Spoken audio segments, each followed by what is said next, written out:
All of my poems are about love.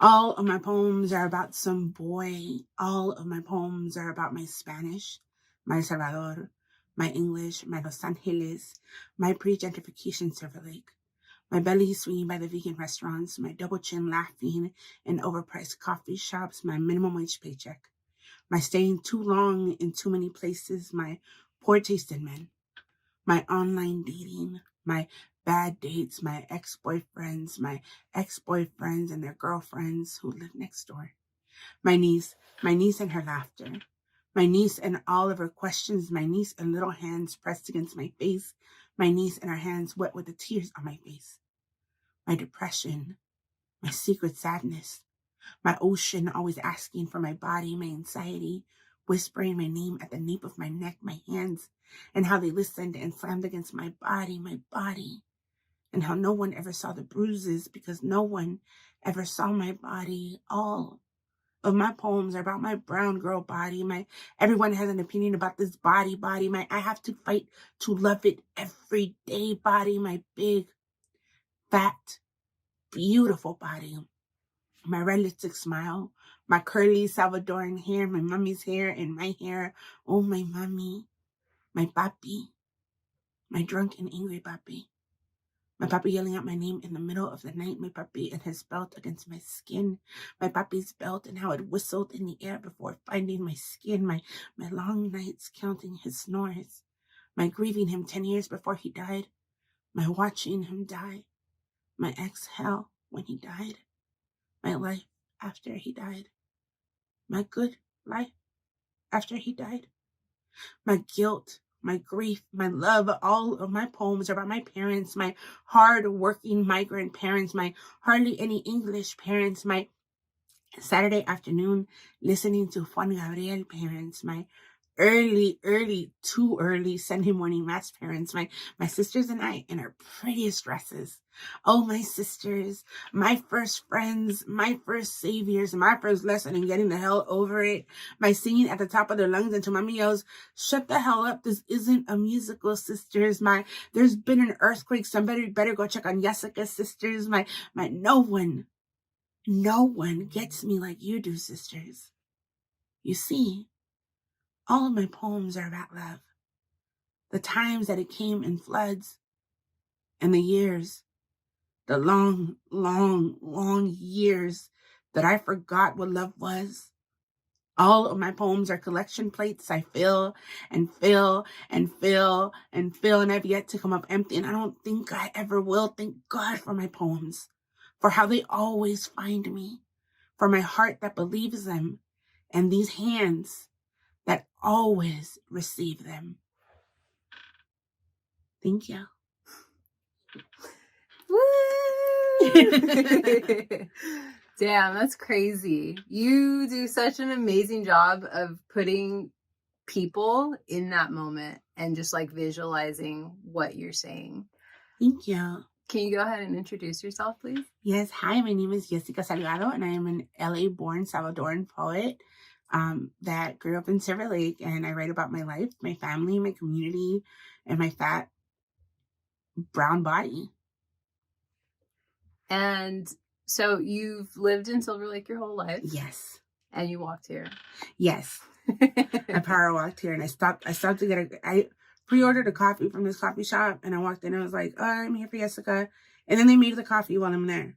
Oh my God, that's so annoying. What's the point? I power walked here to get the coffee so that I could be ready to go. Yeah.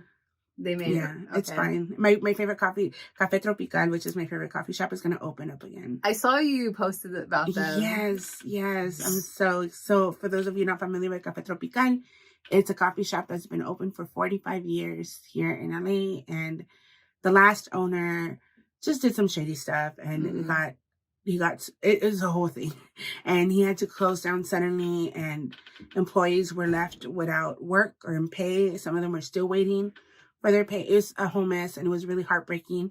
I was out of the country when they announced they were closing, and I landed the morning after, it was supposed to be their last day, but they had closed. Oh no. And so I didn't even get to like have my last guava and cheese or my last café con leche. And this is the coffee shop where I wrote all of my books. Oh man. Like it's a special place. I got interviewed for the LA Times for like, I think we were there for like 6 hours.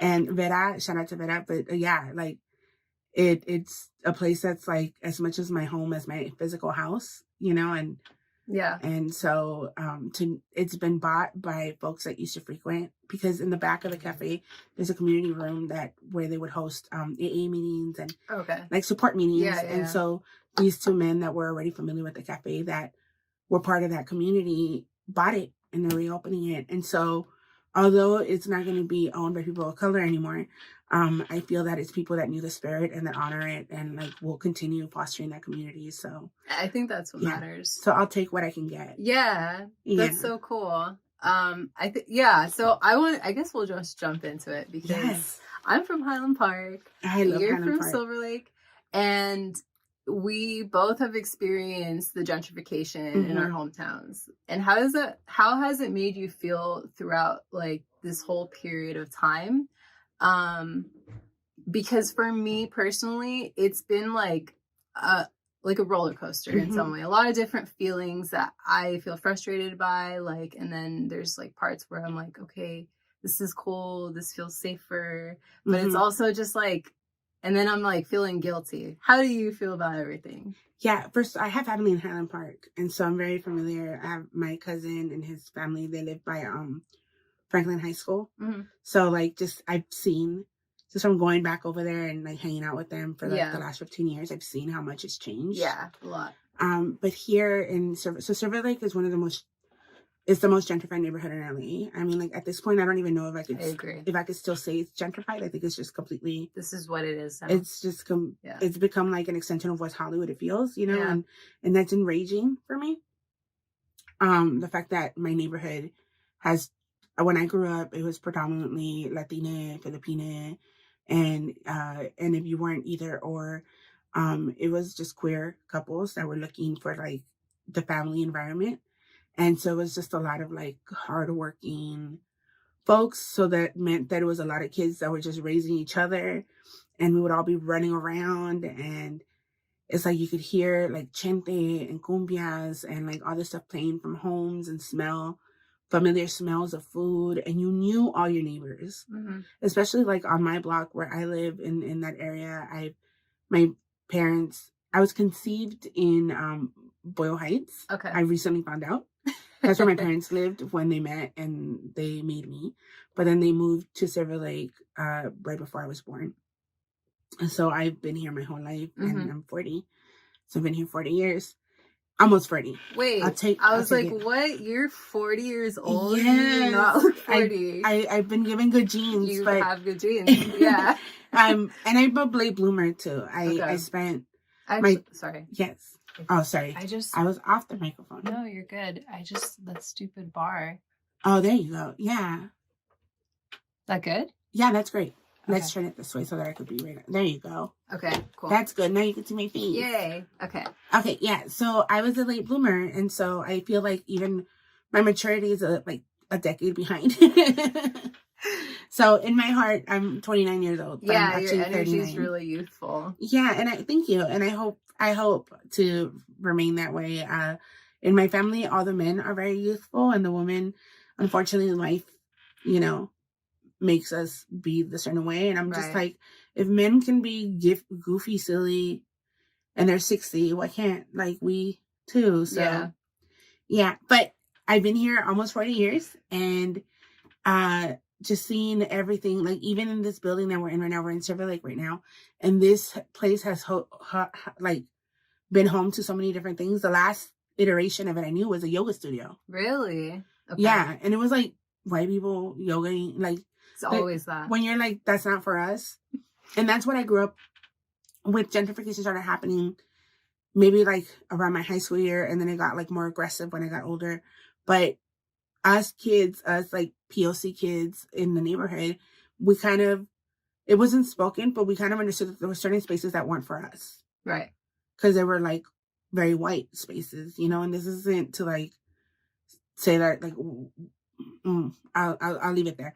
But yeah, no, I mean, calling whiteness is whiteness, and sometimes it can be really aggressive, and so it started off like that, and so then it started off with hipsters, and so all the hipsters were around, and we're like, oh, whatever, and then it just kind of came in like full blown, like it felt like a gut punch, where almost every storefront is different, and I have a poem that I started off with, like I could tell you what every store was before the gentrification, and I can name every street between here and Echo Park, just because that's what I grew up doing. It makes me so sad that like there's a whole generation that doesn't even know what was here before and how vibrant the community was, and then we were more than coffee shops and yoga studios. And I feel like I really wanted to. I talk about gentrification a lot in like a few of my episodes, especially my earlier episodes.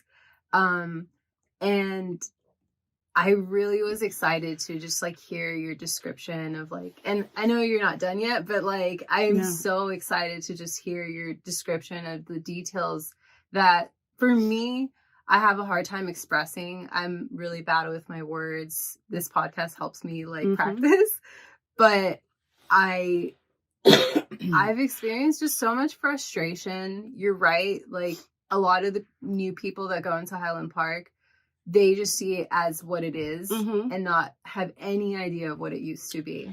You don't know how pissed off I get when an Uber driver drops me off. And then it's like, oh, this is where you live? And I'm like, homeboy, I live in the same little I live in a tiny 2-bedroom house. And we have a yard, and like, you know, it's our little space. It's run down. It's there. I keep saying I want to buy a house. And I want to buy a house in Silver Lake. And then people are like, that's wild. A poet isn't going to make Silver Lake home owning money. I'm like, well, then I'm definitely going to try it. Yeah. I'm definitely going to try it, because I'll be damned if I get pushed out.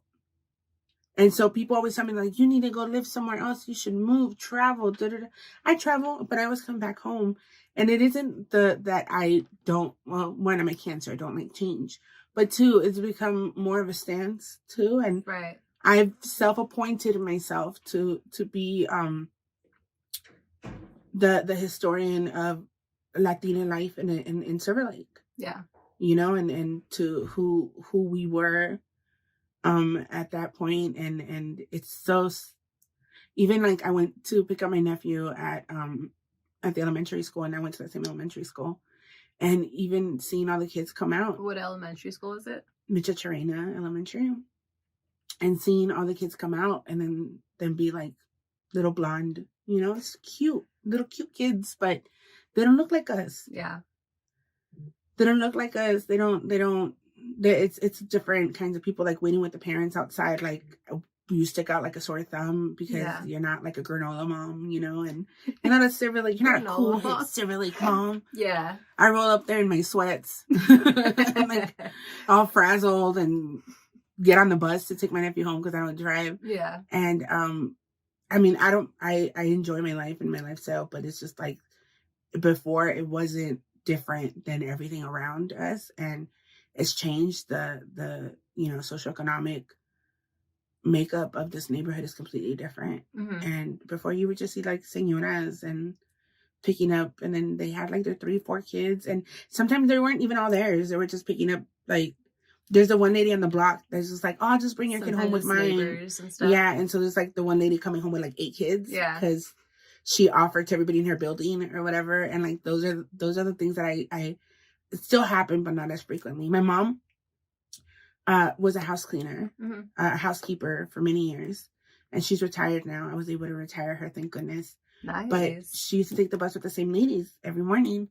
And I used to, before I had my platform or whatever, like I felt like that same feeling of like being greeted in the street or whatever, like I used to have that here in Silver Lake, because everybody knew us, because we all knew each other. Yeah. But it was dangerous, because like when I was having boyfriends and I wasn't supposed to, they'd be like, oh, I saw your daughter over there making out with a boy, and you think your daughter's an angel, but she's a demon. And I'm like, oh no. And like, yeah, kid me was just like, I hate this. But now I'm just like, that's community care. Yeah, like, exactly. You know, they were all collectively raising, and we knew the badass kids and the good kids, and And there's none of that. Now the fences got taller. Yeah. I don't know. I can't name any of my neighbors that have lived there less than 10 years. So if they've been there more than 10 years, I know them. Because they were there from when we were there, and maybe it's like a handful. Right. But other than that, I can't tell. I'll leave it with this. My friend was on a date with a dude, and she was supposed to hang out with me afterwards. I showed up, and it became like a trio date. Okay. Because the guy was hella cool, and he thought that I was cool, and we were just kicking it. Yeah. And so then I asked him where he lives. He goes, Silver Lake. I'm like, where in Silver Lake? Because people be saying Silver Lake, and they're like in Koreatown. Yeah. And I love Koreatown, but like, call your neighborhood what it is. Yeah. And so then he's just like, oh, I'm in Silver Lake. I'm on this street. And I'm like, no, you're not. And then I'm like, what part of it? Because my street cuts into, and then he's just like, this part. And I'm like, what building? And then he's just like, but I hadn't told him yet why I was asking him this question. He's like, what? And I go, what building? And then he's just like, this building. And I was just like, shut up. You live 2 doors away from me. Oh my God. And then he goes, I do? And I was like, yes. I'm like, and then he's like, I know you've seen her. And I'm like, if I saw you, I probably dogged you. and that's, I met around my neighbor. And then after that, we started waving at each other. But then I was just like, you're a gentrifier, right? And then he goes, yeah, I'm not going to stay here long. Oh. Don't worry about it. He's super cool. He's like living in Cuba now, I think. It's nice. When the people that do gentrify are part of the gentrification, it's nice when they're aware that they're gentrifiers at the very least, right? Because people of color could also be gentrifiers. Yeah. And I think that's my thing too. Like, if I were to go buy a home somewhere else, I would have to be very intentional about it, because I wouldn't want to help to the gentrification of somewhere else. I agree. So I'm like, my best call is just to buy a house in Silver Lake. I could go buy a house anywhere, and I'm just taking land back. Well, it wasn't, it's indigenous land, but you know what I mean? Like, I'm still reclaiming it's still your community. Is my community. I feel the same exact way about Highland Park, and there's a part of me that when I moved, I had to move for just like finally getting out of my parents' house and like the mental type of space I just needed. And then it just ended up working out for me in the long term of things. But anyway, in my head, I was just like, I want to still keep fighting to stay here because this is where I'm from. And like, I want to have a business here. I want to like create better community in my hometown than what it is right now. Because I also feel like initially when I was like a kid, I didn't feel like Highland Park had a big sense of community. And I think that's what was like kind of easy, or how it was easy for it to get gentrified so fast. And I just feel like there was a lot of things that, just like everyday people, we just weren't aware of the resources. We weren't aware of like what's available to us. And then also it was like kind of gang territory. So a lot of people were inside their houses all the time. And, we knew our neighbors. My dad actually grew up in the same house. So he knows everybody on the block. I love that. And my mom was actually his neighbor. So that was going to be my love story, and it didn't work. I tried dating all the boys on my block at some point. If not, we at least made out with all of them, and none of them stuck. So I tried. Yeah. So for me, it's such an emotional connection. And, some people get annoyed with me talking about it all the time, but like, I just don't know. I haven't come up with like the perfect words to say for just my feelings towards Highland Park and how much love I have for it and how much frustration I have when I see it now. And it irks me to honestly be there sometimes, unless it's like the very few spots that have stayed there since I was little, And it's infuriating. I remember that in 2011, I went on this kick where like I wanted a train to like walk a marathon. I don't know what I was doing, but I would walk about 3 to 4 miles a day. And this is when, when my knees were still working, and so I'd be walking around. But I remember even then, I would get so angry because whatever was an empty lot at some point, whatever was something was already being turned into buildings, and that's the thing that they're not rebuilding houses or whatever. It's buildings, right? how can we get maximum amount of people here? Right. And so when my parents first came to Silver Lake, they lived in this building that's on the corner of Vendome and Sunset, across the street from Los Globos. And we lived in the top corner apartment until I was 5 years old. And then we moved to the home that we live in now. And behind that building, there's an empty lot that was a big grass hill. And my cousins and I used to go play in that hill. We would find cardboard boxes, or like there was like this abandoned pool, you know, the hard ones. Yeah. And all of us kids piled in there. All of us kids piled in there. And we would like come like it was like a dirt lot that we would play with. Yeah. And then when I was walking one day, I saw that they started building there, and I cried. And I mean, like, realistically, that was eventually going to belong to somebody with an empty lot. Right. But it just feels like it's so aggressive all the time. And so, like, there's no care for what they're bringing to the community. I agree. On Silver Lake Boulevard, if you're taking it down by the 101, by the gas station down in that way, there's like been 2 buildings that popped up. There's a Target there now. And like, it's a small, like a city Target, smaller one, but it's a Target there now. And like, sure, like initially it's just like, oh my God, we have a Target walking distance. But I'm like, no, but what about the liquor store across the street? What's going to happen to the liquor store? Does the Target have a Starbucks? Because then what's going to happen to the donut shop? What's going to happen to the little Mexican spot right there if there's like X, Y, you know? Yeah. These kinds of things. And now there's all these people. Do the buildings have parking? Because we already don't have parking. Yeah. And these questions like the empty lot next to Los Globos, that was their parking for years. Now it's a high rise. They're going to build apartments there too. Luxury. And it's all luxury apartments. And I'm like, go be luxurious somewhere else. Like, you know, like we need other things other than buildings and more people. Right. And then now we can't even move. Right. It's a mess right now. It's a hot mess. Like Northeast LA is like right now, it's just, I hate the word hot because I hear a lot of real estate people say that. And they say hot as in this is the neighborhood that's hot right now. Yes. As if it's like a place to hit up or like a place to just like, I don't know. No, I completely agree with you. Like the it being so trendy and desirable. And it's funny because we're right off of Sunset right now.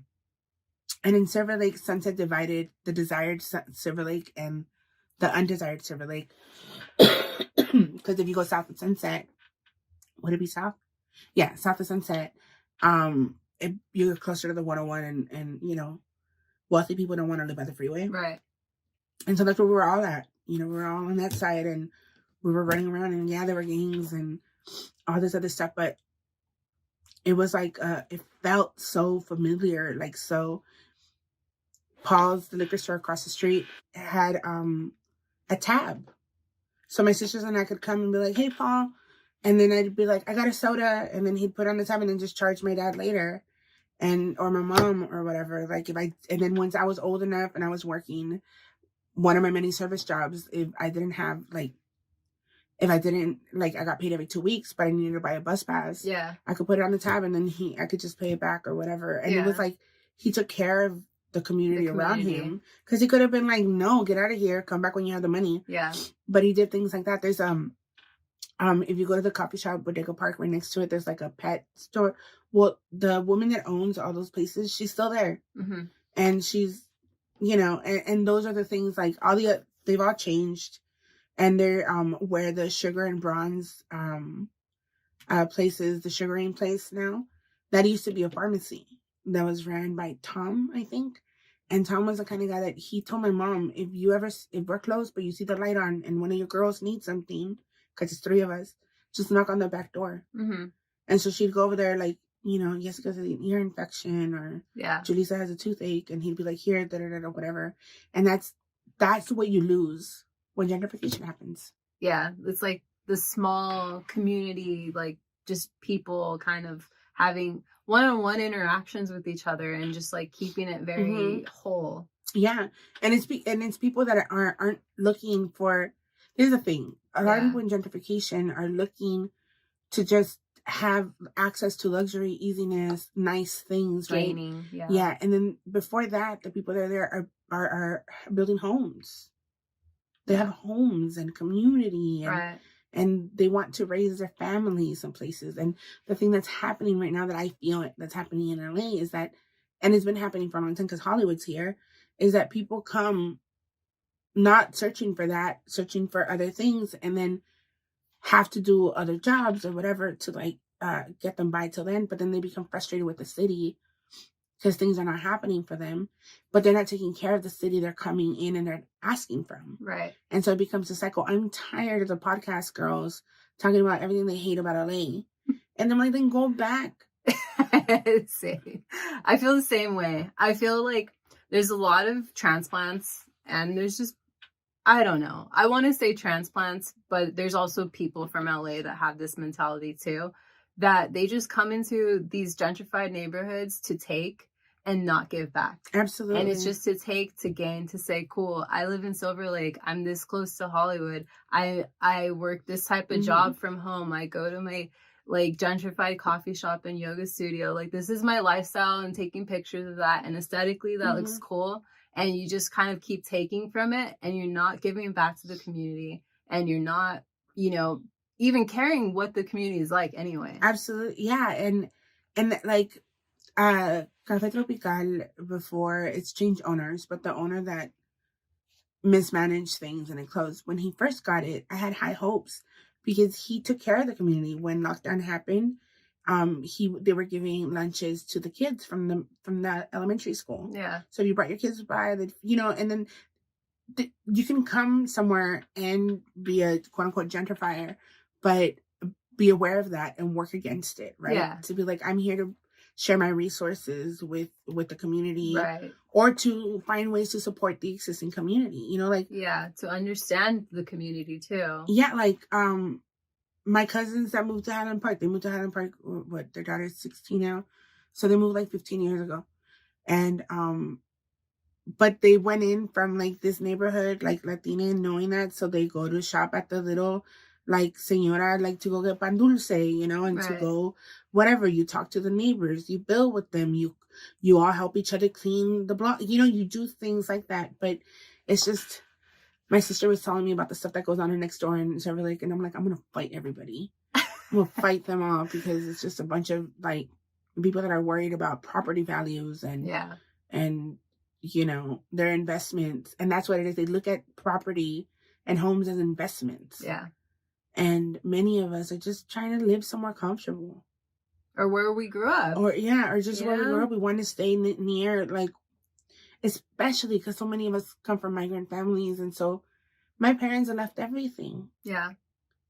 And so, like, this is what they have. This is what my mom knows. Like, when I'm doing my research about home buying, I have to find a home that's somewhere where my mom could get around on the bus, or that's familiar to her, to the store she likes, so that I'm not like isolating her from community. Right. My tío, her brother, bought a home in Riverside, and he tells her, like, come live with me and like leave the girls to figure out, you know, one of my sisters is married, the other one has a boyfriend, and me, right? And they're like, let them figure it out, whatever. And that's fine. Yeah. But I tell her, Mom, if he lived somewhere where you could get around on your own, I'd be all for it. But like, there's nothing in Riverside. Yeah, there's really nothing. And then I'm never going to see you. Yeah. Because if you go to Riverside, you might as well go to like Wyoming.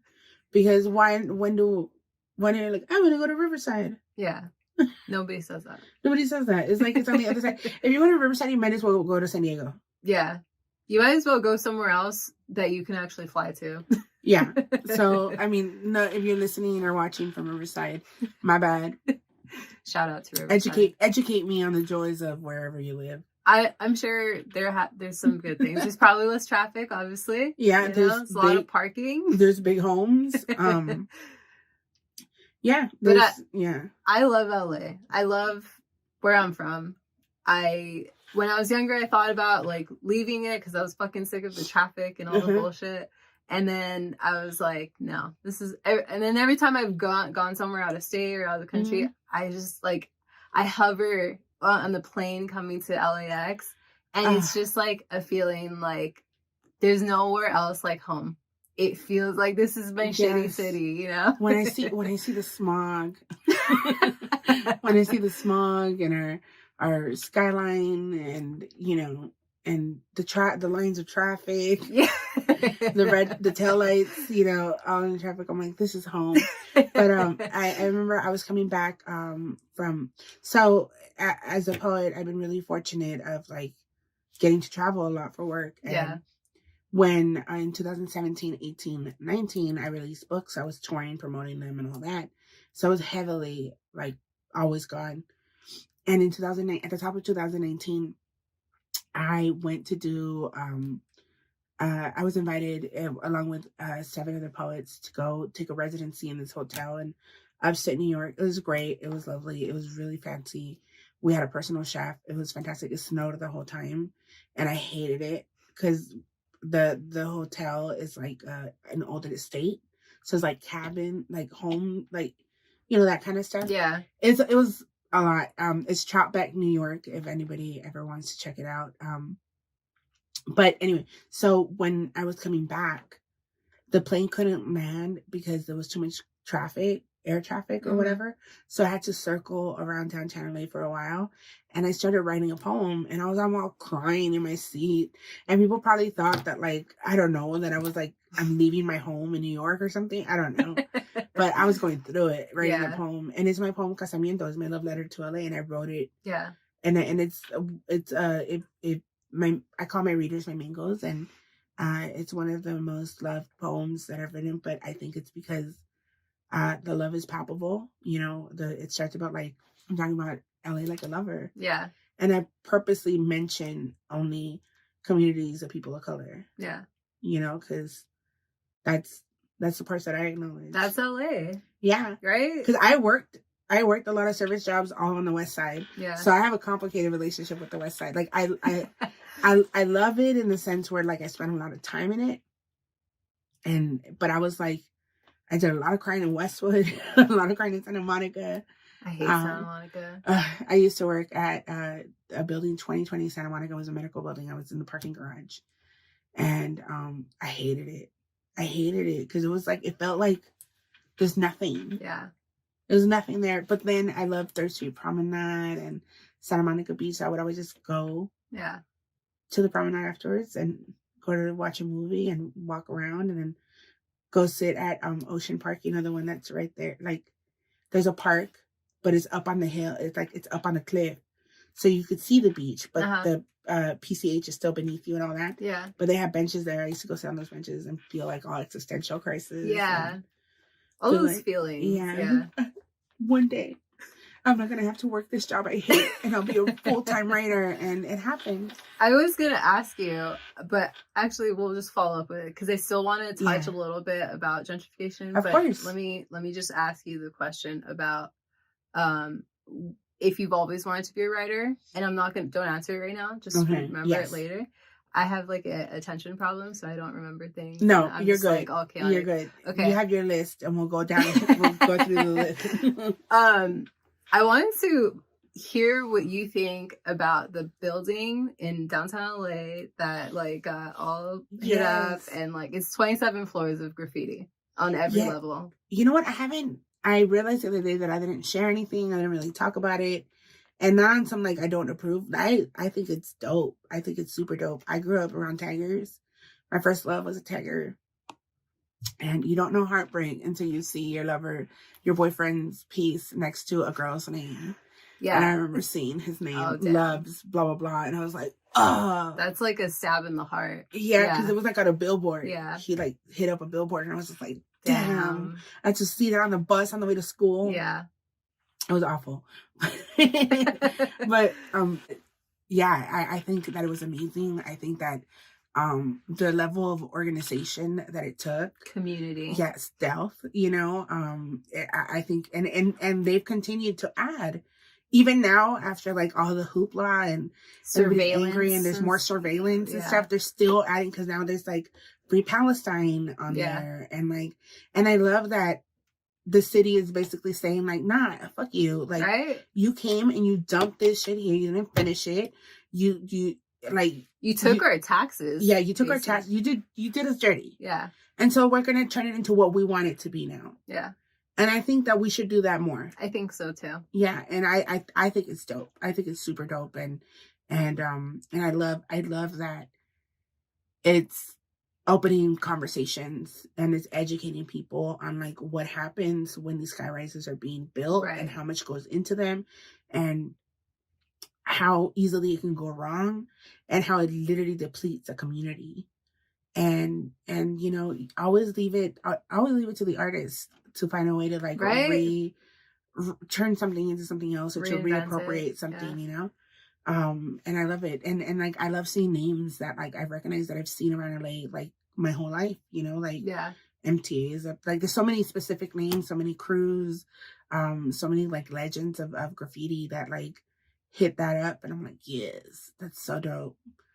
I really love it. I think it's a sign of symbolism, and I think it's what LA stands for, right? Like that's LA. Not all the fake muralists, all the fake like gentrified graffiti on like some of these buildings like that look very nice and polished. It's not that. That's not LA. No. LA is what went down on those 27 floors. Absolutely. Like, and then you do have the graffiti artists that become muralists, right? That are like super dope. And then, but they're not looked at as like genuine artists or whatever. Like you have Sand One. I don't know if you're familiar with her, Sand Oneer. She, does murals. They were more frequent. I don't see them as much now, but she does the murals of the girls with the big eyelashes. Oh yeah. And sometimes it's like a little bear or like a little thing with the girl. That was Sand One. Like, and that's street art. Yeah. And she started off where she would go up to people and be like, I could do your signage. Like I had a skill set. Yeah. I'm a tagger, but I could do your signage. And like, just that, and she's built like a whole empire for herself, right? Like I was just looking at her Instagram yesterday, and like she's selling sparkling wine now outside of like has stores carrying her stuff. And then I'm like, she turned her graffiti into her street art into something like bigger. And then there's people that just that continue doing the graffiti art, and they're legends in that. And I find that to be amazing, and I don't think it ever ruins anything. Right. I like it because I think it's a sign that the gentrification hasn't completely happened. They at the Sugar and Bronze here in Silver Lake. Yeah. Don't come after me and tell me that I condone people. Also, don't come after me. I'm not shitting on the people that do like sick murals, but it's like my comparison. No, because there's white people that will come and be like, I can do this. Yeah. And then they do that, or people that were never in the street, like never carried backpacks full of aerosol cans, never got a ticket for like hitting up something, like it's, and then they just like you can tell too. You can tell the difference, and then you're just staring and you're like, what am I looking at? This is so like empty. What makes graffiti beautiful is the grit of it. It's the grit and it's the risk of it, right? Yeah. Like in the graffiti community, or just in general. Have you ever been on a freeway and been like, how do they get there? Yeah. All the time. My whole life. Like, how do they get there? Yeah. How do they hit up right there? Like, how do they have so much time to do such intricate artwork? And that's the dopest shit you'll ever see. Yeah. Like, there's this one billboard when you're on the 101 getting to the 110. And it changes all the time. It's like nobody ever puts any ads up on there. But the graffiti art changes all the time. Yeah. And I think that is the dopest thing. It's like a constant conversation that the city is having with itself. Mm-hmm. You know, and like I'm saying, like I was telling that there's that mural right here that the sugaring place put up, and it's at Silver Lake. And then in each letter is like a little piece of Silver Lake, like the dog park, the inteligencia, whatever. My opinions of those things. But it was like, I'm like, whatever. Like, it is Silver Lake. I'll leave it alone. Because the mural before that, Floyd's Barbershop had been there. And they always do a black and white mural wherever they're at, like a hipster mural. And so that one was like Silver Lake artist, but it was all white men. Oh. And I've always hated that mural. Like, I'm sure the artist is like a lovely person. I don't know you. But, but like on principle, I was just like, it just was like another blow of the gentrification. Yeah. Where it's just like the only people that came out of here were like these white, stringy haired motherfuckers. You know? So then the Silver Lake mural that's up there now, the other one never got tagged on, and this one got tagged on. Yeah. And at first I was just like, oh, they ruined the mural. And I'm like, no, they didn't. The city just talked back. Yeah. This is what the city is. Yeah. Yeah. Like I said, just following up with that, I feel like there's just so much meaning, and I hope somebody creates more art out of what was created. And I feel like it just symbolizes something, those floors. Absolutely. And then the folks that will come and be like, but what about the property damage or whatever? Fuck. No, if you're one of those people and you're thinking that while you're hearing us talk, I'm going to ask you, like, where does it stop being about inanimate objects and where do, like, the human conversations begin? Yeah. And, like, walls are meant to have stuff on them. So don't have a bare wall if you don't want anything on there. That's true. It's boring. And that's not LA. LA is not boring. No, it's not. So we need things on our walls. Yes. LA is vibrant and moving, and it's like this creature that's constantly like just eating itself, but also like feeding you. It's like, I don't know. I watched the movie Problemista yesterday. And if you haven't, when it comes out, watch it. It's going to come out at the end of the month. But it was like, it was a really, like, it had a lot of magical realism. So I'm just thinking of the monsters in there. Like, I'm just thinking of that movie. Wait, so this movie's not out yet? It's not out yet. Okay. So I went to a screening of it. Oh, okay. And it's called Problemista. That's a flex. And, and it was written by Julio Torres, who is a comedian. He used to write for Saturday Night Live. Okay. And he wrote, directed, and starred in it. And he's Salvadoran. Nice. Shout out. So yeah, shout out. Julio Torres, we have to be friends because you're brilliant. Thank you. Okay, so let's go back a little bit to that question that what did you always want to be a writer? Like when you were younger? Yes, always. It was when I learned what words were. I mean, like, the groundwork was always to be a writer, but then you psych yourself out and you tell yourself you can't. So then other dreams, quote unquote dreams came, but they're all part of the same thing. I always said I wanted to be a writer. My father wanted me to be a teacher. So for a while I was saying I wanted to be a teacher.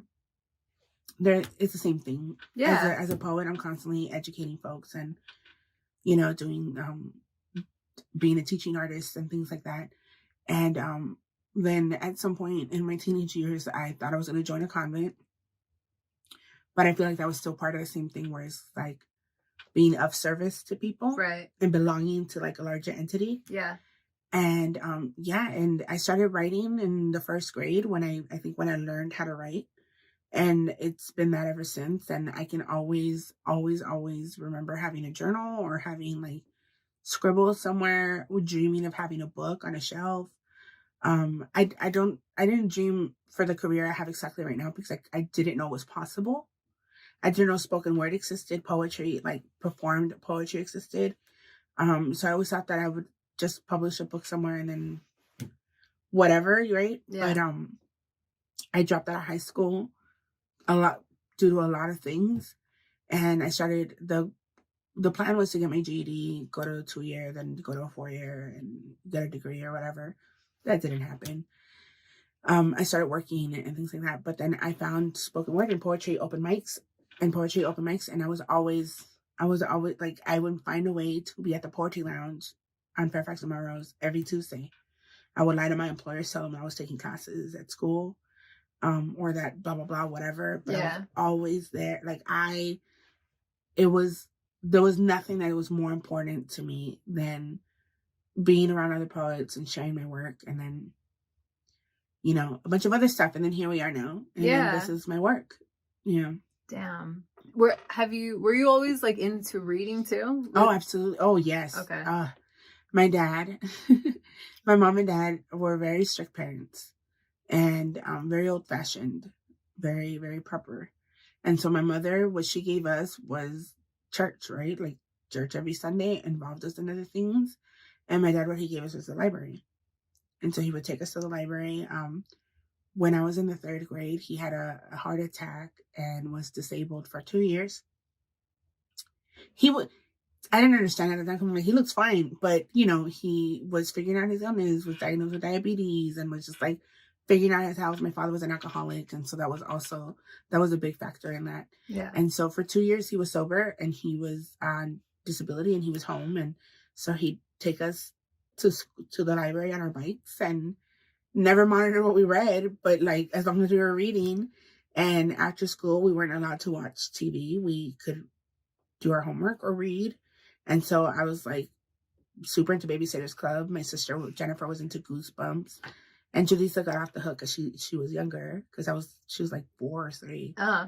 But yeah, and I remember at a really young age I read I Know Why the Caged Bird Sings, and I felt very seen, because being a fat girl, I felt very ugly and unlovable, and Maya Angelou writes about that a lot, and I think that was one of the first glimpses that I got at feeling connected to someone through words. And so then I kept seeking people that just spoke to me that way, and I would devour books, and I read all kinds of weird stuff, random stuff. I was just like eating words, and so I think it was just natural that this was going to be what it was going to be for me, because it's all I ever.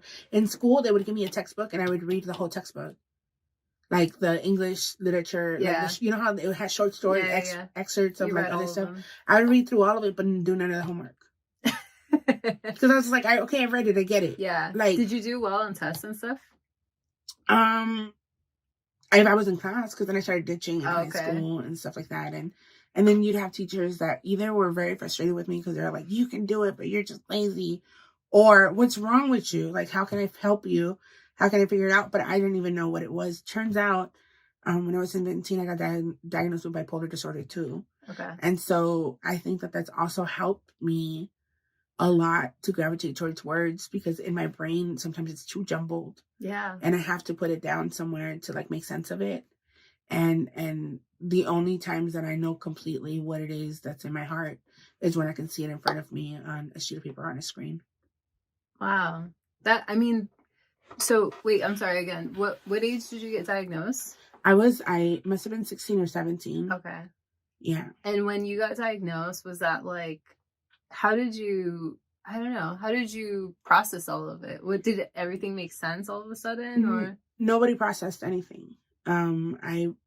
So at a young age in middle school, I started doing counseling and therapy at school, because I had spoken about my dad being an alcoholic and sometimes being aggressive or in that at home. And when he was sober and he started drinking again, I blamed myself for it. And it was just a really like dark, complicated thing that my 12-year-old self was trying to like figure out. Yeah. And in that, a teacher saw that and understood that and put me in what they called the Impact, which is like group therapy for daughters of addicts. And then from then on, the school district gave me a therapist, and I was with my therapist through high school. And she suspected that I had bipolar disorder too. At the time, it was called manic depression. Mm-hmm. And she referred me to a psychiatrist. And I remember my dad taking me somewhere in Echo Park and me talking to a man. And then afterwards, there was another meeting with my parents and my therapist. And they're like, she has bipolar disorder too. And we should look for a permanent psychotherapist and get you try out medicines and whatever. And my parents were like, no, thank you. We're going to pray on it. And God will take care of it. And then I was just like, I don't know. I'm weird. Like, it's just who I am. And I went about life like that. And then I got older and you find out about stuff. And I think I didn't circle back and really own my my diagnosis until maybe like in my early 30s. Okay.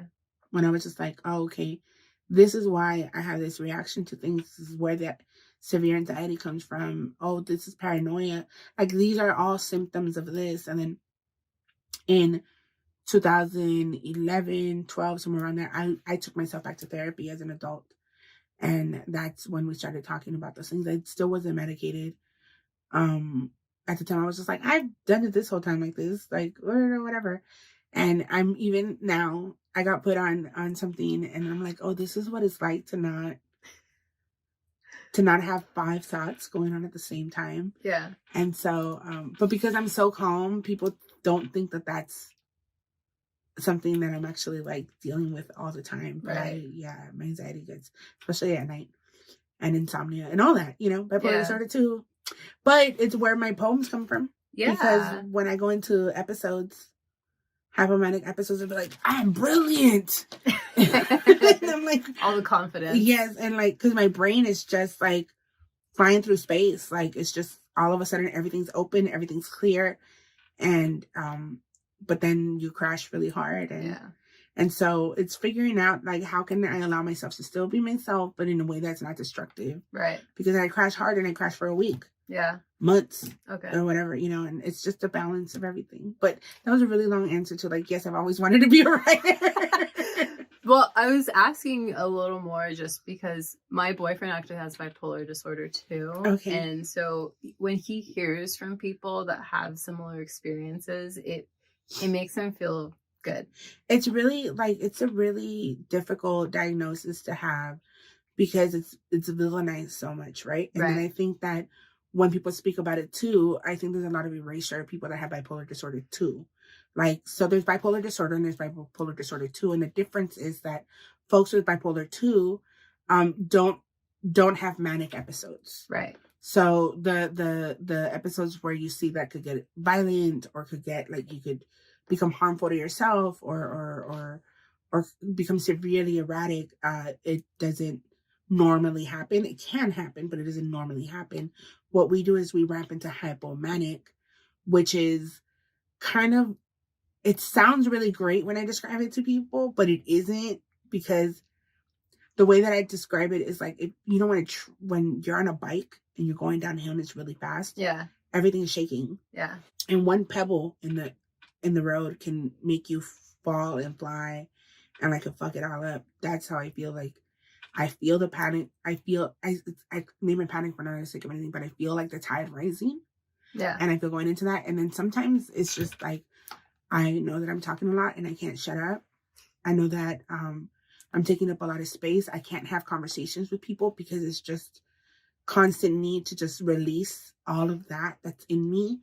And then that's why when I channel it into writing, I will write 5-6 poems in one night and then just stay up till 5 a.m. But then I crash so bad. And it's like, it doesn't allow me sometimes to have regular relationships or regular life, because how do you explain, you know, like, I've gotten better at telling people, like, hey, I'm having a hypomanic episode right now, and I don't think I'm the best person to have a vulnerable moment with, or to do this or do that.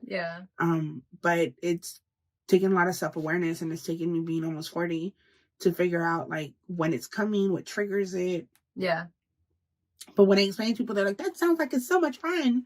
I'm like, not at the toll of my own, like, physical health, you know? Right. And from, you know, just my partner, when I see him experiencing it, he's also very, like, he seems very collected and just, like, calm and, like, but everyone only sees that on the outside. And when we're home, like, I know he's going through some shit. I know, like, he'll tell me too. And it's just like, all I could do is, like, listen and try to understand and not make him feel like he's, you know, this freak, right? Because I feel like a lot of people they, like, make bipolar people seem as if, like, they're just, like, I don't even know, just, like, something to look at, like, as, like, they're, like, a show or something. Absolutely. Like, I remember that I would be so worried about telling my partners that I had bipolar disorder, because then I'm like, they're going to think I'm crazy. And men already call women crazy.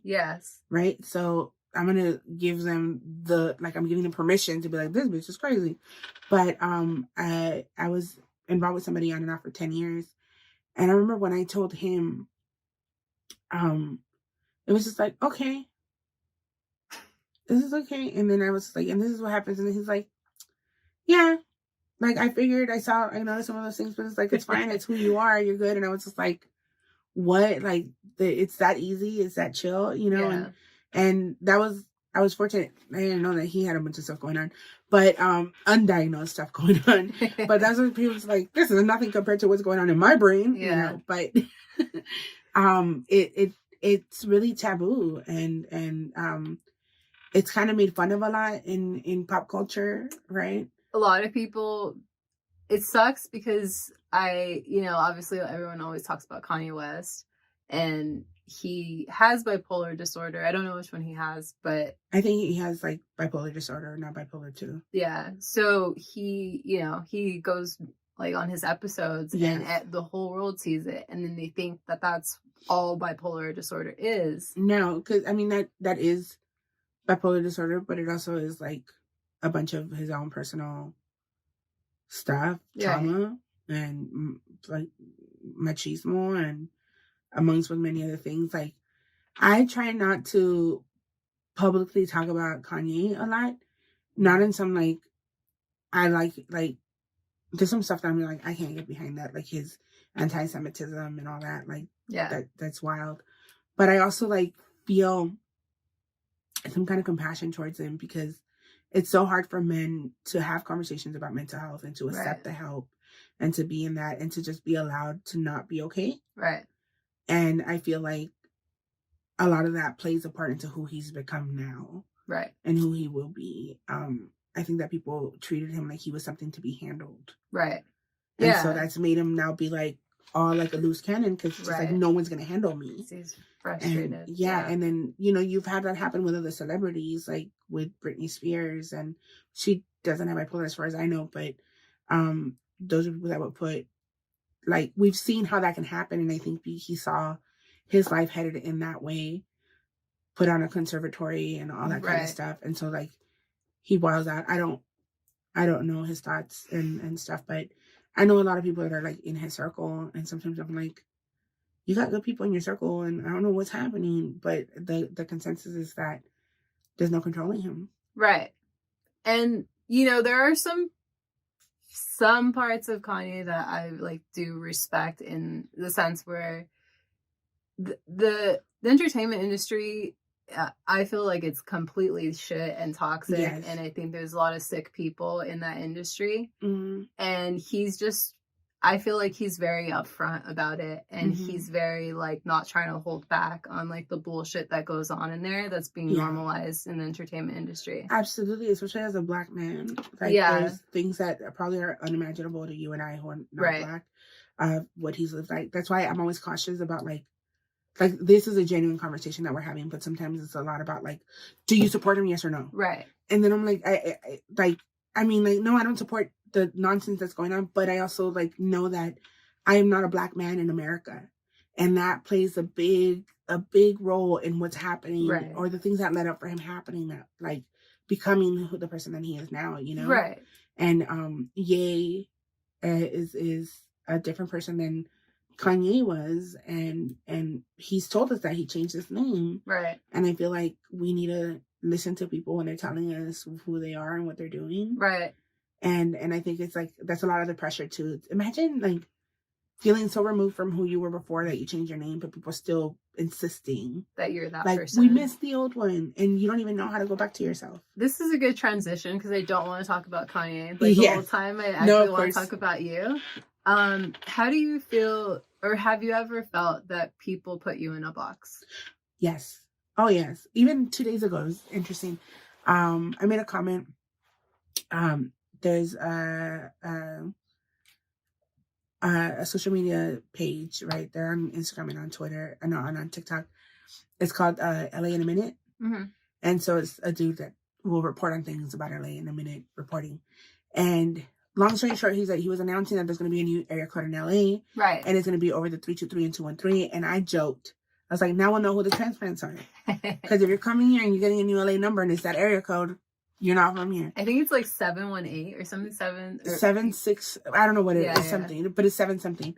And so that was a joke. Yeah. But because I have a verified page and whatever, it got a lot of likes, right? And people were laughing, but then people were getting butthurt. The transplants. They always get butthurt. But then this one guy was just like, and it's just, if you're from LA, you know these jokes, and I don't understand people. Yeah. This one guy was just like, well, I went from being 323, 323 to 818, and I was just like, oh, that's because you're LA County, not LA City, and I put a winky face, and and then the Valley, and me making fun of the Valley, because we always do like, the Valley's not LA, it's not. whatever. And so then all of that to say is this woman comes in and she's like, I'm so disappointed that a humble poet like you will be here being elitist about area codes or whatever. And I'm like, homegirl, it's a joke. Yeah.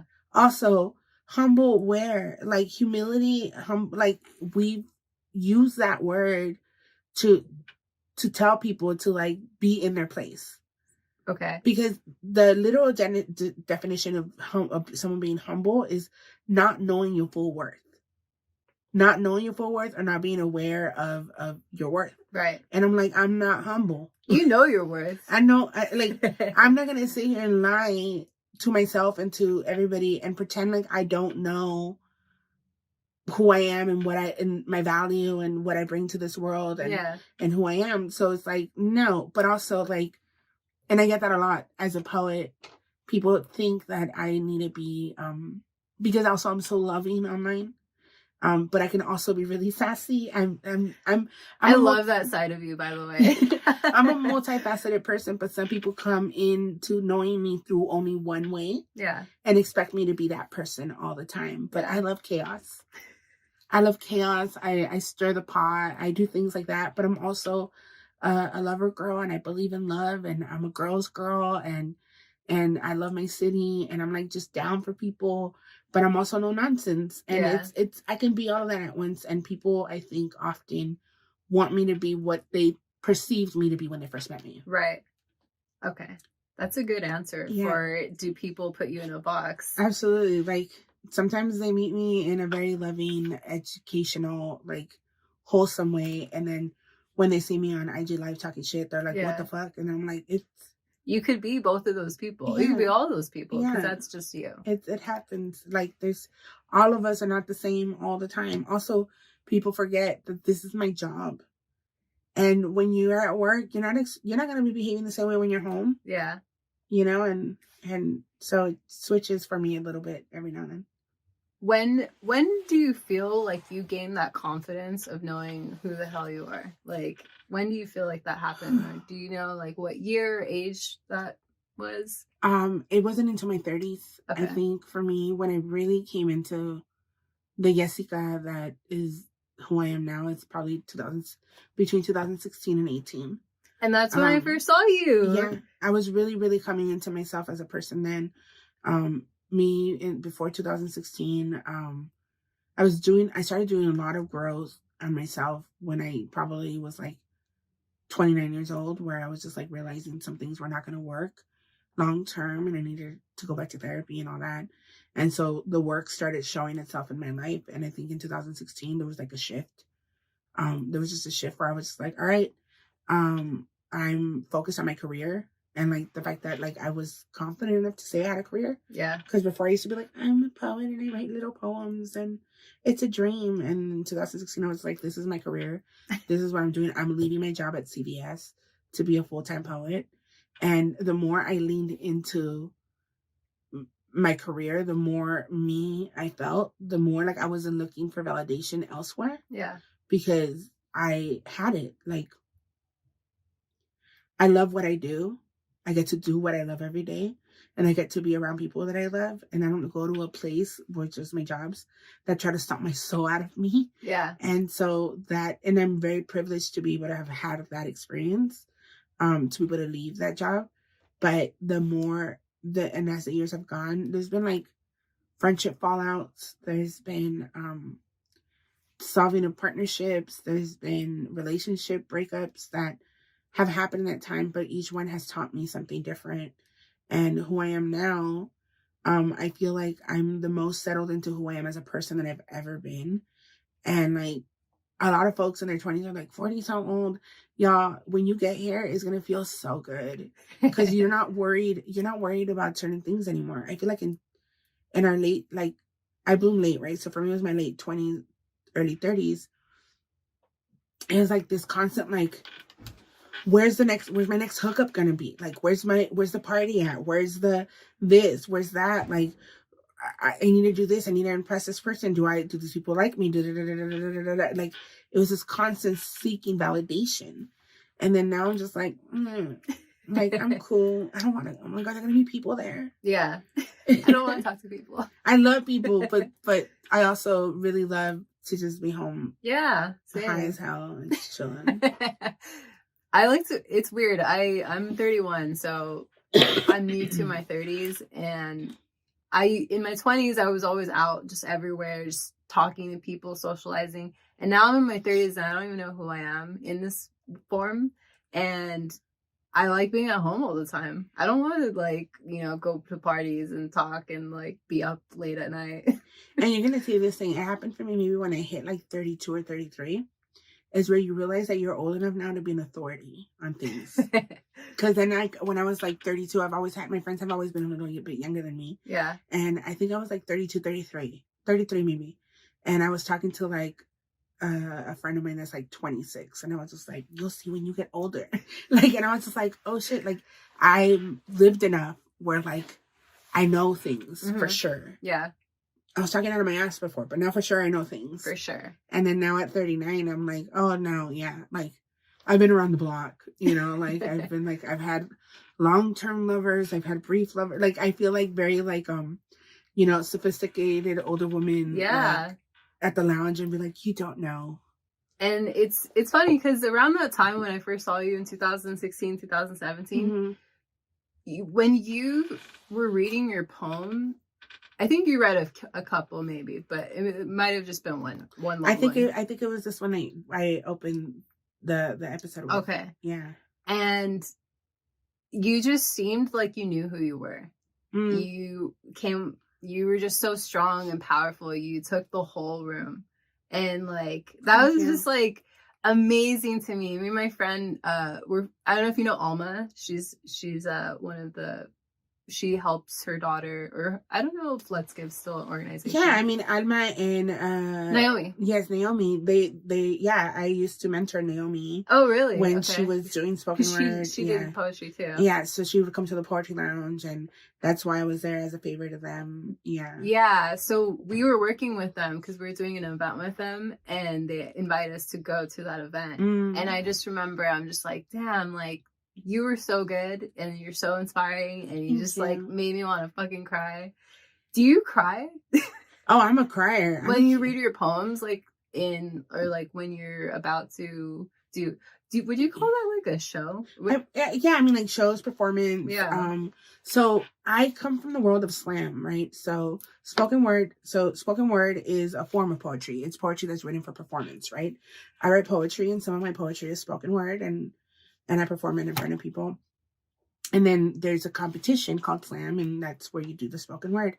So slam is what taught me to have confidence in my work, because when you're competing, there's these 5 random judges that were chosen in the audience, and you're just trying to win them over. Yeah. So from all those years of coaching and stuff, so I say that to say that I'm a crier. I cry all the time. I think I do the crying with my poems when I'm writing them. Okay. Like, I know I'm writing my heart if I'm sobbing through a poem. So once I get to the stage, and because you rehearse it so much for it to be memorized by the time it gets to the stage, right, I tend to not always get emotional. There will be times where every now and then there'll be like a poem and I'll be like, oh, I can't make it through this poem, or the room gives it a different meaning, or sometimes it's a beautiful moment of vulnerability that happens. So I allow myself to have them, but typically they don't happen for me, just because the intimacy of it for me, like, because then the poem stops being for me and is now for my audience. So I'm pulling you into a story, and so I think that's where, like, the tears don't happen. Also, when I cry, my ears clog. Okay. And so I try not to cry on stage, because then I can't hear how loud I'm being. That makes sense. So if you ever see me crying, just know that I'm crying and I'm thinking like 5 different thoughts while I'm still trying to remember my poem. Because I'm like, my ears clogged. I'm like, how can I pop them open? Oh my God, I'm crying. Oh my God, what's the next line? Like, yeah. And it's all of that. But I love it. And I love being in front of folks and sharing my work and having the reactions and stuff, and laughing and crying together. Like, I feel like laughing is just as vulnerable as crying. And I try to have both whenever I have a show. Is it ever... We kind of talked about it a little when you first got here. Is it ever hard for you to stay true to who you are? Or like sometimes maybe you need to remind yourself to like stick to who you are and like kind of, I don't know, just like, I know we were talking about how like sometimes you get excited about opportunities and then you know you have your manager, or sometimes you have to remind yourself to like, all right, this shouldn't be for me, maybe. Yeah. Or like, yeah. I mean, yes, it's the more of a public figure somebody becomes, the more your character is tested, right? And it's really important to have people around you that know you and know your heart.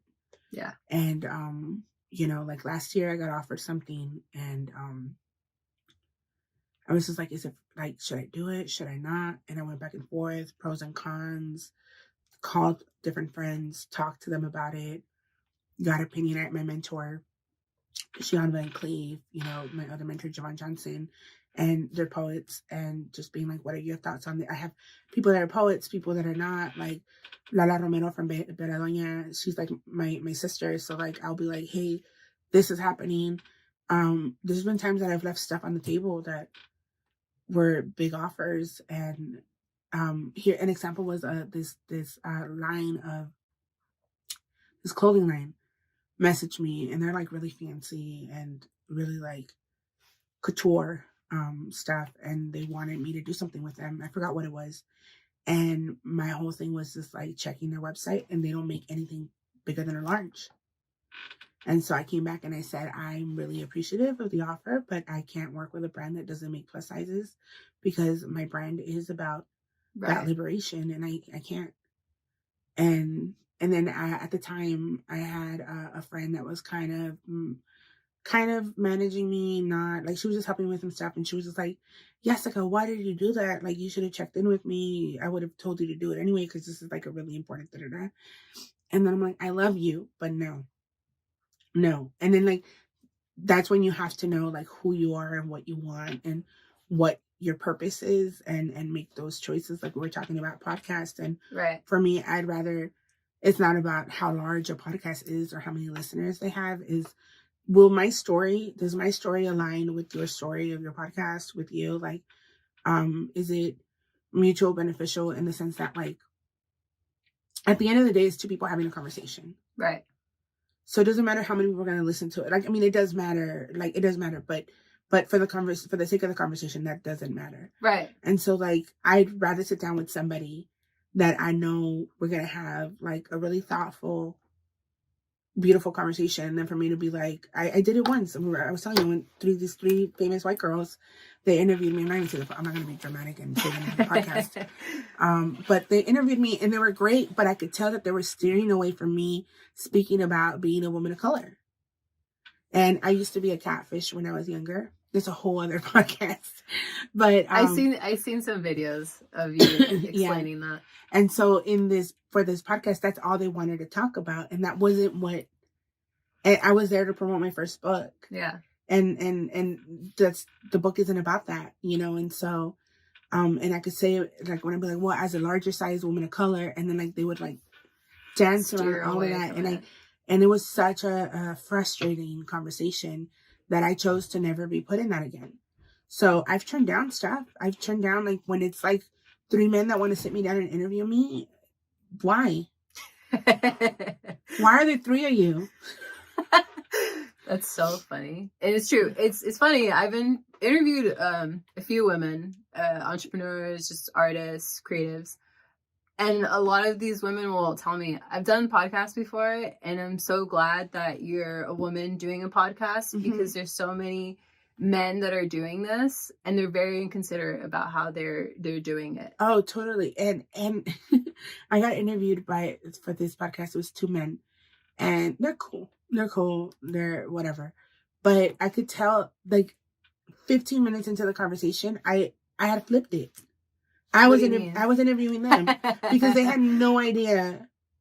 Like, one of them didn't even know who I was. Oh. And my thing is, like, I don't walk around and be like, oh, you gotta know who Yesika Salgado. Like, no. But if you have me as a guest, do a little research. Or have your intern figure it out. Or if you have an intern, you know, like, do something. Have a one sheet in front of you. Yeah. And those are the things that I come across, and it's interesting because I'm not an influencer. I'm not a creator per se. I'm a writer. And so but I do operate like the way that a creator would. So it's like a complicated thing because there's like a lot more nuance to it. And then also there's a lot of like, when you talk to a poet, you're going to talk about feelings and stuff like that. And I try to go around emotionally intelligent people. Right. And men, please educate yourself on that so that we don't have to have these conversations. And right. I had someone else tell me that. They went to a podcast, and what happened was a couple of guys, and they didn't even really know who she was. They just looked at her following, and it was like there was nothing there for her, to really go off of. Yeah, you don't know how many times one time I was on a radio show, whatever, and they were having us on as a favor we're promoting that show. Okay. And so as a favor to her, because she used to work with them before. Yeah. And so I'm not going to give them any specifics so they can figure out who I'm talking about. But as a favor to her, we were there, and I was there, and I could tell they had no idea. They were like, whatever. But they asked me to open up with a poem. And then after that, I could see that they were like, what? And I'm like, yeah, fool, like, do your research or have your intern, because it was a radio station, have your intern figure out who these people are so that I don't have to, like, perform, like, my beastie-ass poem for you to be like, oh, she's somebody. Yeah. I'm like, that's rude, because even if I wasn't an artist, like, you still invited me to be in your chair. Right. Yeah, and so I've not that I don't work with men, but I've learned to be more selective and more intentional. Like, one of my best friends, Walter Thompson Hernandez, had a podcast called California Love, and it was more narrative, more storytelling. And there was an episode about party lines. Oh. And he's like, I want your story, because that's where I first started catfishing. Okay. He's like, I want your story to be a part of the episode. And so I was like, great. So he asked me some questions, and he's such a thoughtful person, like who he is, but he was raised by like women, and yeah. And so shout out to Walter, I love you. But then his team called me in, and like, so the person that actually like had my full interview was a woman, and that like the things that were brought out of me and the questions that were asked and the thoughtfulness of it was so beautiful. So beautiful. And it's my favorite. And I'm not the only story in it, but my story was used to weave through the whole episode. Yeah. And it just showed me, and like good interviewers show you parts of yourself you didn't think of looking into deeper. Right. Before. And so, yeah. And I like that you're stretching your muscles and you're learning that. I'm trying to figure it out. I related to what you're saying when you're like on stage and you're like thinking 5 things at once. That's me like right now as we're talking. But you did a good thing, because you've navigated me away from things. You pushed me into it's really easy for someone like me to just take over an interview. Okay. Which I like sometimes. I like I had one of my friends, he's a business owner. He owns Holy Grounds in, well, it's not really Alhambra, but Alhambra Avenue. And he just goes off. You ask him one question, he'll tell you about his whole life and then all the little like things that happen throughout that. And I'm just like, cool. I'm just chilling here and he's just talking, and I just have to like listen, And I love listening to people. I love listening and hearing what they're saying and feeling what they're saying. And sometimes I don't want to talk all the time, but no, I mean, yeah, but I like that we're having a conversation. Me too. I'm not gonna lie, I was pretty nervous to do this. Oh. I was pretty nervous. Like, you have no idea. Oh, well, thank you. I always you never know what you're gonna. Yeah. And I was just, I was like, you know what? She has this, and so do I, because she's done this so many times and I watched like YouTube videos of you and everything. And I was like, she can take it if I like fail, but not that you should. It's not your responsibility. No, but that's the thing, is that it's like if you know, it's funny that this podcast has become about podcasts, right? But I think it's an art form. And I remember you asked me when I walked in if I have ever done a podcast. And I've always said that I like to honor other forms of art that I don't frequent, because I hate people minimizing my art form. Right. Do you know how much I hate when I'm in an Uber and then the driver's like, "What do you do?" I'm like, "Oh, I'm a writer." "Oh yeah, you know, people told me that I should write my life story because it's so interesting." Like, shut up. Right? It's not that easy. It's not that easy. So I the same for me with podcasters. Like, at Espacio, I used to go to Espacio. They have a radio booth that I actually reached out to them. I wanted to go there to start recording. Yes. But yeah, go on. Sorry. We can talk about it off camera. Nico and Mara are like, I love them so much. But I used to have a podcast. I used to go record from there, but I didn't want to edit. I didn't want to like have to like figure it out and like do all these things. And then I'm like, if I'm gonna do a podcast, I want to do it right. And I don't want to minimize it and be like, here's my episode and take whatever it is that's here. I felt that I wasn't prepared enough. I didn't have the right questions. It was literally just me talking forever. And I'm like, I could just do that on IG Live. And so I stopped doing that because I think that it's like, I think that's how it's become oversaturated, that everybody with a microphone just thinks they can have a podcast. I agree. And it takes planning. It takes being intentional. It takes being organized, being present, you know, and it's not just something that you're like, I'm going to have 1 million listeners because I told everybody my thoughts on what, like the latest Love is Blind episode, you know? Yeah, which like, I wanted to talk about, but we're not going to talk about it. Like, we'll talk about it off. Yes. Oh my God. Love is Blind and Good season. The Challenge, MTV. I don't know if you've ever watched that. No. Those are two shows that if you ever want to just start a conversation with me, talk to me about The Challenge or talk to me about Love is Blind. Love it. I love it. Yeah, those are the only reality TV things I watch. I did want to ask you, what does it feel like to be, okay, I'm not going to lie, I don't know a lot of poets. Okay. I don't know a lot of poetry. Mm-hmm. I have another friend who's a poet, and then I know you. So I don't really know a lot about poetry. Mm-hmm. What does it feel like to kind of mainstream or make poetry popular in LA at least, or, you know, just with your books and stuff? Like, you're kind of a celebrity. I think I'm really well aware that I come from a big community of poets. So for me, it's not that like I'm the one that like I'm mainstream or whatever. It's like there's a bunch of us, right? Yeah. And it's fine if you don't know us, because then the one that you do meet gets to put you on to the others. And I feel that I'm grateful for the eyes on me, and I'm grateful for all that because I'm part of a big, beautiful community. So I could put you on to like hella people. Yeah. And like on my Instagram, I've been like, haven't been doing the regular stuff that I usually do just because like so much of my energy and my thoughts are on so many things happening around the world, you know, in many different ways. And so, but usually like for like Black History Month, I highlight Black women writers, you know, or another time, like whenever one of my friends has a book out, like I'll make sure to champion the book. If you'll know about a book if I loved it, because I never shut up about it. But I come from a community, the Poetry Lounge, which is on Fairfax and Melrose in LA. It happens every Tuesday at 9, like from 9 to like 11. That's where I came from. I came from sitting in an audience and listening to hella poets, from us giving each other feedback afterwards, from critiquing each other's poems, from being on teams together, going to compete in nationals, knowing other poets around the country because you meet them at nationals. Yeah. And so I come from hella people, and I know that my job is to be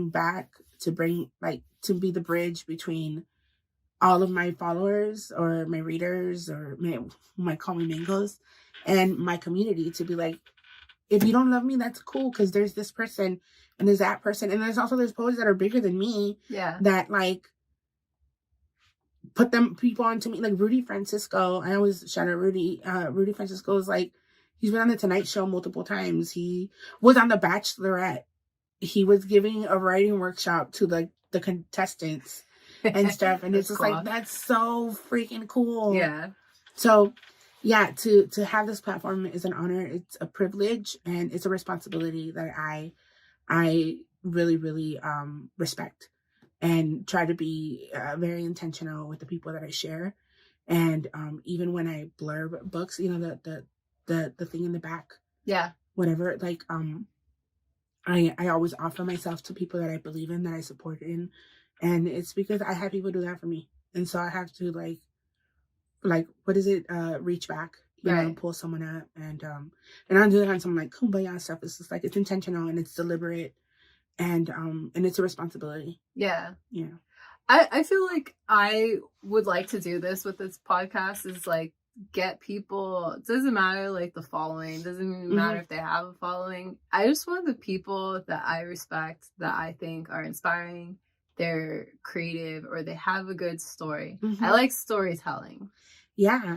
And I think that that's beautiful, that like your what you want is the story. It's not necessarily like all the other stuff around it, because in LA and beyond, it's really easy if you don't know, if you don't have the eye. I think those of us that were raised here, we have the eye, but if you don't, you go buy into the hype a lot, right? Right. And you could be like, oh, this person is like so like they got all these followers and they're so well loved on the internet, and then you meet them and there's no personality. Right.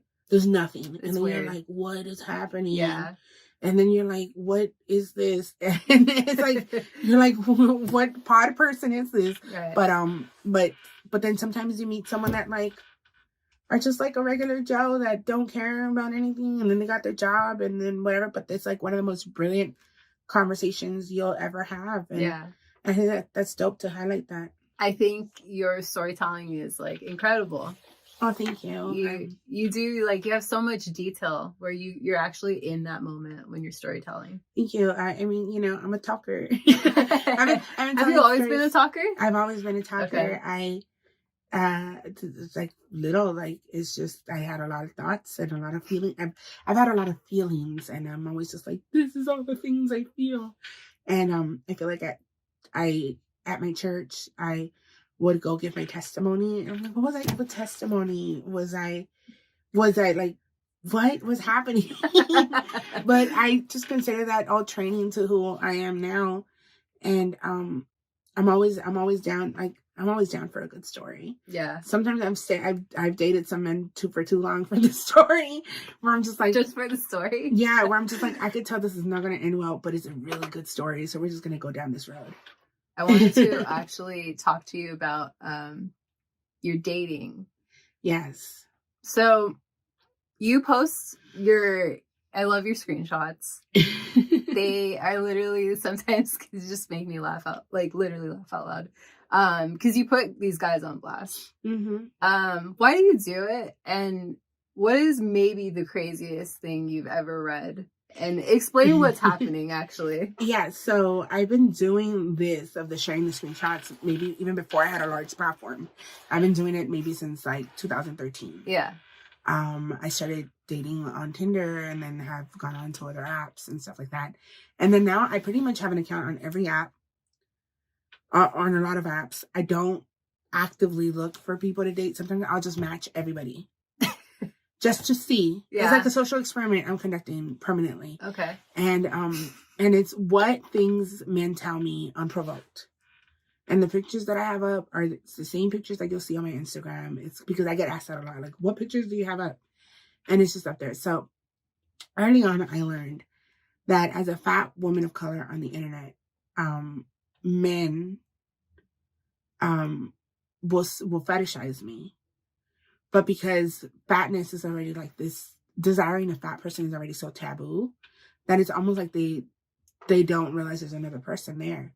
And so the things they say are like terrible. And I think I noticed this too because back when OkCupid was like popping, my sister had an account too, and before she was married, when she was single, and we would compare messages that the same guy sent us.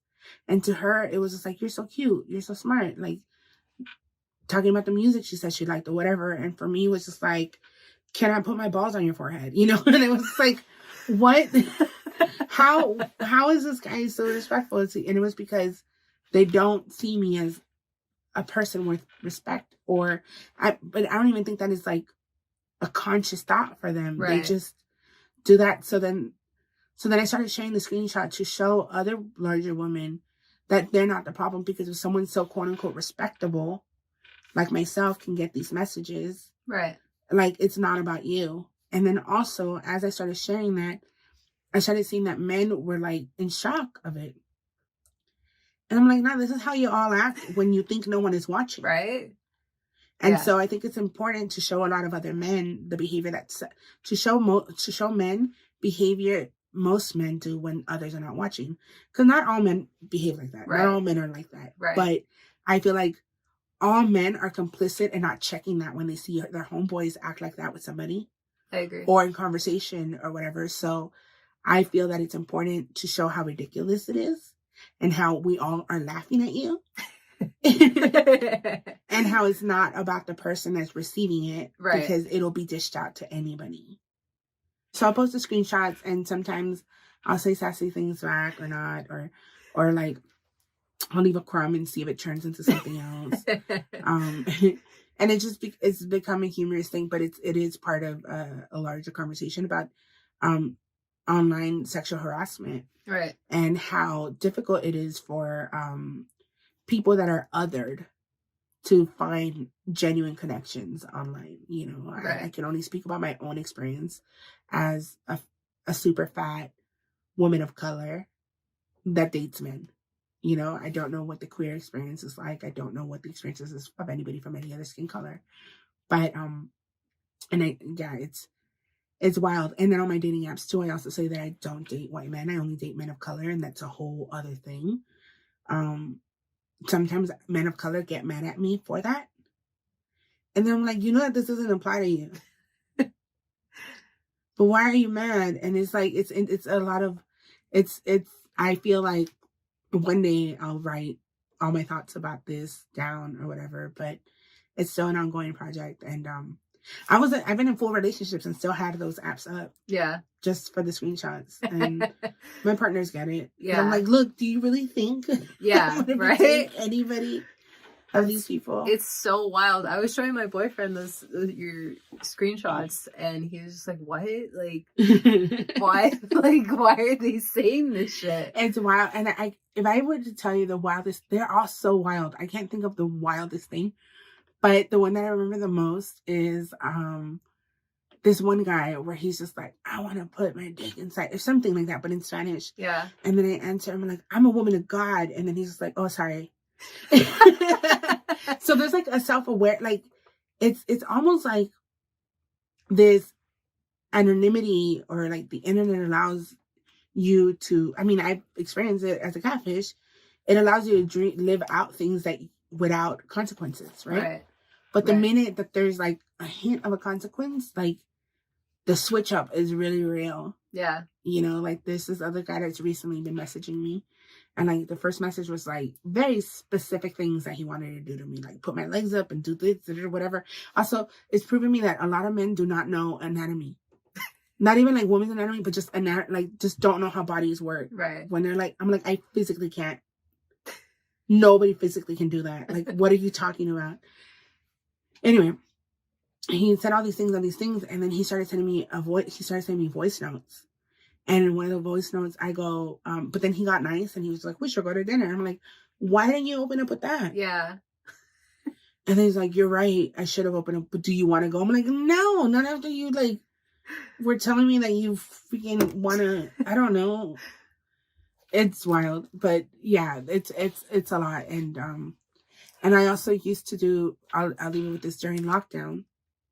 Another thing that I was doing that was kind of that. Yeah. Was I was calling this dating hotline. It's like hot and sexy singles waiting for you, right? And I would call while I was on IG Live. But I stopped doing it because it might have been like not, I think that it wasn't, because the other people didn't know they were being recorded. I'm like, this feels illegal. Maybe I should stop doing this. But I used to call, and like I would make up personalities, and stuff, and like to these men, and sometimes we didn't even need to make up a personality because they were just like is wild. Like, it's just, men are so wild. And I'm like, sometimes I'm like, oh, I male bash so much. I'm like, no, but they're wild. They are. Like, somebody needs to hold them accountable. I could be obviously lying to you, but you're so horny and so like caught up in your head that you will listen, you will believe any. Right. I would tell them that I had a character come in like, hi, I'm Kimberly. And I just got off work and I'm just looking for somebody to have some fun with. And I live in Pacific Palisades. And oh my goodness, work is so much fun. And what do I do for work? Well, I'm a Disney princess. You're talking to Ariel, but don't tell anybody, okay? Because I could get fired. And they would be like, oh my God, my princess. I'm gonna come on your tits. And you know, like I'm like, okay. Or like I had a Ashley who had wanted to gnome role play and like no questions asked, you know? That's a kink shame, but like I would try to come up with like the most wild scenarios and they'd be like, I'm down. That's so crazy. So yeah, so moral of the story is men are wild. They are. I'm sure there's wild non-men out there, but I haven't done years of research on them. Do you still do open mics? Like yeah, I mean I still go to the Poetry Lounge and I'm one of the hosts there. I host I'm going to be hosting next Tuesday for Women and Femmes Night. Yeah. I host Women and Femmes Night, which is, so the Poetry Lounge has been around for 25 years. Well, we're going into 26 years and, staple in spoken word and poetry in the poetry community in general. Legends have come out of there. Really, really fortunate to be in that community. And so every Tuesday night is the open mic. And then every time there's 5 Tuesdays in a month, we have Women and Femmes Night. But this one, we threw in this one because it's Women's History Month and we wanted to have it on Women's History Month. And for me, it's really important to have nights where women and femmes are highlighted because, oh my God, this is a male bashing episode. But go to an open mic. And if somebody goes over time, count the times that people go over time and how many of those times have been men. Right. It's all the time. For anything, actually. Yes. Men are taught that space is theirs. Yes. For them to take whenever they want, whatever they need. And so I used to be part of a collective Ching on a Fire. And it was me and Angela Aguirre, and we would host open mics once a month throughout, like, in different parts of LA. And in 2018, I took a step back from that, and then the pandemic happened and all that. But when I took a step back from Ching on a Fire, we made sure to, like, make it a part of the Poetry Lounge's programming, so that there's still a space for women and femmes to be highlighted on the microphone. Yeah. And me and Jasmine Williams, who is the director of the Poetry Lounge, hosted, and it's fun. And we always either open or end with a twerking contest. That sounds fun. So yeah, and I've been wanting to host more poetry open mic spaces in LA because I think that I was recently on tour in El Salvador. And my event in El Salvador would be, I would perform for half an hour and then we would invite people to write poems and come forward and share. And I feel there's so much magic in hearing stranger stories. Yeah. Like, I was actually going to ask if you've ever been, because that's where your parents are from? That's where my parents are from. I grew up going back every time I was like off on vacation from school. Okay. And then I hadn't gone back as a poet, like in such a formal capacity. And I went back as part of a program called Moving Stories, and I traveled throughout El Salvador performing, and it was really beautiful. And it was a really beautiful way to like meet my people. I write a lot about El Salvador, but I think from a really romanticized place from what I remember as a young girl. And so now going back and seeing it as an adult and seeing what's what, you know, how much the Civil War in my country affected people and still affects them, and current administrations and all that, like just the difficulties that everybody's going through. Right. Gives it a different perspective, but it also lets me appreciate it so much more. Yeah. And I actually forgot to ask you this when we were talking about gentrification. What are your favorite, like, either Mexican, Salvadorian, like, just, or actually any, like, what are your favorite places to go eat in Silver Lake? Okay, I'm gonna burn my spots, but fuck it. You don't have to actually, no, because I already know that's annoying. No. You can name one or two. I love giving people business. There's Casita del Campo in Silver Lake. They've been around for a long time, and they're Mexican, and it's a Mexican restaurant, and their drinks in general are strong as hell. My best friend and I, we go there for like birthdays, and we literally have brunch, and we will be there till they close because it's just like you just get shit faced. Yeah. Another place that I really, really love that's local. Let me see. There's not in Silver Lake or not in local, but pupuserias. My tia owns a pupuseria in Bell called Comalapa Pupuseria. Yes, Comalapa Pupuseria.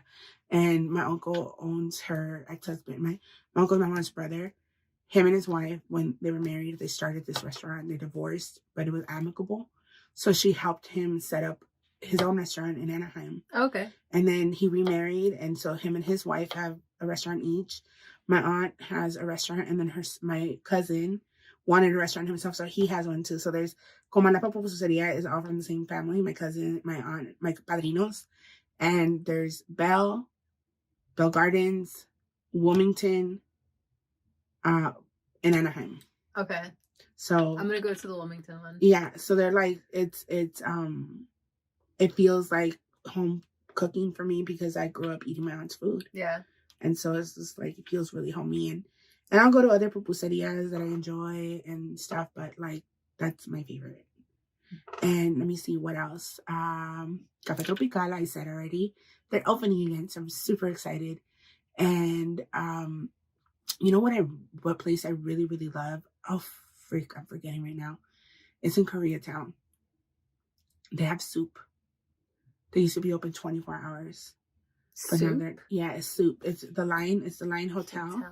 And they're on the other block. I can't remember it. And it's my favorite soup. It's Korean.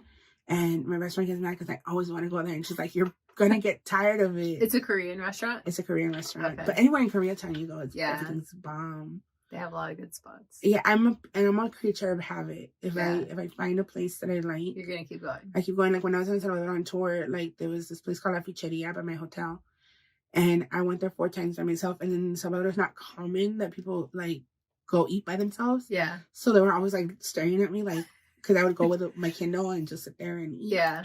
And they were like the people that brought me out, they were joking that they're like, did the Ficheria like sponsor your visit? And I was like, they should provide me free food at all their locations. But yeah, maybe I'm a creature of habit. I like going places and people like knowing like my order and stuff like that. Yeah, I like that too. My manager says that I'm a monster. I'm a ham. She's like, not everybody has to know you. I'm like, it's not that. It's just that it's just the comfort of like walking in and like feeling that instant. It's like familiarity. Cheers. Yes. Everyone knows your name. And then it's not common in big cities like ours. So it's true. When I could build that, I really love it. You know, like I'm here for my regular, and then I get mad because then I'm like, oh, I can't go over there and not have to talk to people forever. I'm like, you got them used to that. You're the one that goes in there like Palm Princess, like, hi everybody, it's me. I'm Belle from Beauty and the Beast. You know, she walks around and she's like, it's her world. Yeah, that's me. Okay, I've loved having this conversation. Thank you so much. I hope you do this again. You might get too popular and famous. No, never. I'm gonna keep doing this, so don't forget about me. No, I'm excited to follow your journey and champion you however I can. And thank you. And I think that I had a good time, and we talked, and I did a podcast earlier today, and I thought I was gonna come in here burnt out and stuff, and no, you got me chatting. Okay, cool. I know when you told me you're like, I just came back from a podcast. I'm like, okay, good. No, that wasn't. That was about Love Is Blind and how much I hate Sarah Ann. So.